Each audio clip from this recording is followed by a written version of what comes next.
Hello everybody, my name is Jose Moreno. I am 37 years old. I am designer of electrical system for buses. Today I go to explain the activity 2, Speak Task, Visit to Ecuador. I've had a good experience on a trip to the city of Quito in Ecuador. I haven't an opportunity to travel abroad.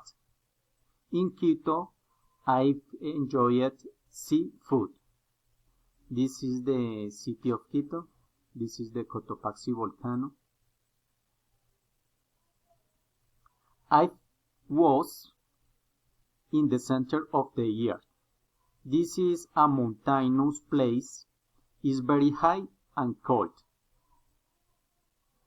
I visited the cathedrals in downtown Quito. The cathedral is wonderful and the colors of its interiors are beautiful.